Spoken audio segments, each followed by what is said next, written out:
NCB times ಮೀಡಿಯಾಗೆ ಸ್ವಾಗತ. ನಾನು ದರ್ಶನ್ ಹುಣಸೂರು. ಕನ್ನಡ ಚಿತ್ರರಂಗದ ಖ್ಯಾತ ನಟ ಉಗ್ರಂ ಮಂಜು ಅವರ ಜೀವನದ ಹೊಸ ಅಧ್ಯಾಯಕ್ಕೆ ಕ್ಷಣಗಣನೆ ಶುರುವಾಗಿದೆ. ನಾಳೆ ಧರ್ಮಸ್ಥಳದ ಮಹೋತ್ಸವ ಭವನದಲ್ಲಿ ಉಗ್ರಂ ಮಂಜು ಹಾಗೂ ಸಾಯಿ ಸಂಧ್ಯಾ ದಾಂಪತ್ಯ ಜೀವನಕ್ಕೆ ಕಾಲಿಡ್ತಾ ಇದ್ದಾರೆ. ವಿವಾಹಕ್ಕೂ ಮುನ್ನ ಅವರ ಮನೆಯಲ್ಲಿ ಅರಿಶಿಣ ಶಾಸ್ತ್ರ ಸರಳವಾಗಿ ನೆರವೇರಿತು. ಅರಿಶಿಣ ಶಾಸ್ತ್ರದಲ್ಲಿ ಕುಟುಂಬಸ್ಥರು ಹಾಗೆ ಸ್ಟಾರ್ಗಳು ಕೂಡ ಭಾಗಿಯಾಗಿದ್ದರು.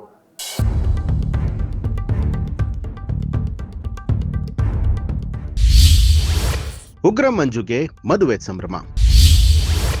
ಅರಿಶಿಣ ಶಾಸ್ತ್ರದಲ್ಲಿ ಮಿಂದೆದ್ದ ಸ್ಟಾರ್ಸ್. ಬಿಗ್ ಬಾಸ್ ಸೀಸನ್ 11ರ ಸ್ಪರ್ಧಿ ಮತ್ತು ಕನ್ನಡ ಚಿತ್ರರಂಗದ ಖ್ಯಾತ ನಟ ಉಗ್ರಂ ಮಂಜು ಅವರ ಜೀವನದ ಹೊಸ ಅಧ್ಯಾಯಕ್ಕೆ ಕ್ಷಣಗಣನೆ ಆರಂಭ ಆಗಿದೆ. ನಾಳೆ ಧರ್ಮಸ್ಥಳದ ಮಹೋತ್ಸವ ಭವನದಲ್ಲಿ ಉಗ್ರಂ ಮಂಜು ಹಾಗೂ ಸಾಯಿ ಸಂಧ್ಯಾ ದಾಂಪತ್ಯ ಜೀವನಕ್ಕೆ ಕಾಲಿಡ್ತಾ ಇದ್ದಾರೆ. ಮದುವೆಗೆ 2 ದಿನ ಬಾಕಿ ಇರುವಂತೆ ಮಂಜು ಮನೆಯಲ್ಲಿ ಹಳದಿ ಶಾಸ್ತ್ರದ ಸಂಭ್ರಮ ವಿಜೃಂಭಣೆಯಿಂದ ನಡೆಯಿತು.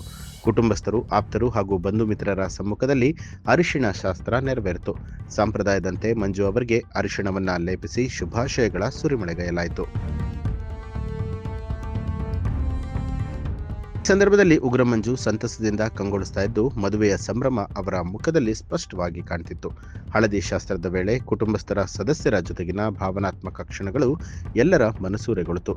ಸಂಪ್ರದಾಯಬದ್ಧ ವಸ್ತ್ರಧಾರಣೆ, ಸಂಭ್ರಮದ ವಾತಾವರಣ ಹಾಗೂ ಆತ್ಮೀಯರು ಕಾರ್ಯಕ್ರಮಕ್ಕೆ ಮೆರುಗನ್ನ ತಂದಿದ್ರು.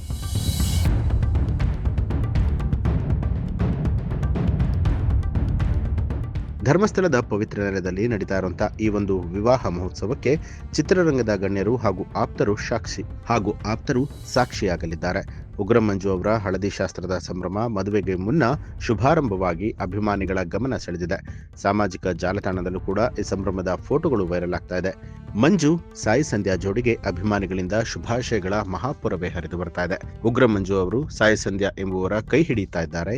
ಸಂಧ್ಯಾ ಅವರು ಟ್ರಾನ್ಸ್ಪ್ಲಾಂಟ್ ಕೋಆರ್ಡಿನೇಟರ್ ಆಗಿ ಕೆಲಸವನ್ನ ಮಾಡ್ತಿದ್ದಾರೆ. ವೃತ್ತಿಯನ್ನ ನಿರ್ವಹಿಸ್ತಾ ಇದ್ದಾರೆ. ಕಳೆದ ಕೆಲವು ತಿಂಗಳ ಹಿಂದೆಯಷ್ಟೇ ಈ ಜೋಡಿಯ ನಿಶ್ಚಿತಾರ್ಥ ವೈಭವದಿಂದ ನಡೆದಿತ್ತು. ಬಿಗ್ ಬಾಸ್ ಮನೆಯಲ್ಲಿ ಇದ್ದಾಗಲೇ ಉಗ್ರಂ ಮಂಜು ಅವರ ಮದುವೆ ವಿಚಾರ ಸಾಕಷ್ಟು ಸದ್ದು ಮಾಡಿತ್ತು. ಇತ್ತೀಚೆಗಷ್ಟೇ ಬಿಗ್ ಬಾಸ್ ಮನೆಯೊಳಗೆ ಮಂಜು ಅವರ ಗೆಳೆಯರು ಆಗಮಿಸಿ ಅಲ್ಲೇ ಗ್ರ್ಯಾಂಡ್ ಆಗಿ ಬ್ಯಾಚುಲರ್ ಪಾರ್ಟಿಯನ್ನ ಮಾಡಿಸಿದ್ದು ವಿಶೇಷವಾಗಿತ್ತು. ಈ ವೇಳೆ ಬಿಗ್ ಬಾಸ್ ವಿನ್ನರ್ ಗಿಲ್ಲಿ ನಟ ಉಗ್ರಂ ಮಂಜು ಅವರನ್ನ ಸತಾಯಿಸಿದ್ದ. ಮದುವೆಯ ವಿಚಾರವಾಗಿ ಆತ ಹಾಸ್ಯ ಮಾಡಿದ್ದು ಮಂಜುಗೂ ಕೂಡ ಸಿಟ್ಟು ತರಿಸಿತ್ತು. ಕೊನೆಗೆ ಉಗ್ರಂ ಮಂಜು ಭಾವಿ ಪತ್ನಿ ಸಂಧ್ಯಾ ಕೂಡ ಇದಕ್ಕೆ ಆಕ್ಷೇಪ ವ್ಯಕ್ತಪಡಿಸಿ ಸೋಷಿಯಲ್ ಮೀಡಿಯಾದಲ್ಲಿ ಪೋಸ್ಟ್ ಮಾಡಿದ್ರು. ಈಗ ಗಿಲ್ಲಿ ನಟ ಇವರ ಮದುವೆ ಅಥವಾ ಆರತಕ್ಷತೆಗೆ ಬರ್ತಾರಾ ಅನ್ನುವಂಥ ಪ್ರಶ್ನೆ ಕೂಡ ಎದುರಾಗಿದೆ. ಧರ್ಮಸ್ಥಳದಲ್ಲಿ ಮದುವೆ ಸರಳವಾಗಿ ನಡೆದಿದ್ದು, ಬಳಿಕ ಚಿತ್ರರಂಗದ ಗಣ್ಯರಿಗಾಗಿ ಬೆಂಗಳೂರಿನಲ್ಲಿ ಅದ್ಧೂರಿಯಾಗಿ ರಿಸೆಪ್ಷನ್ ನಡೆಯಲಿದೆ.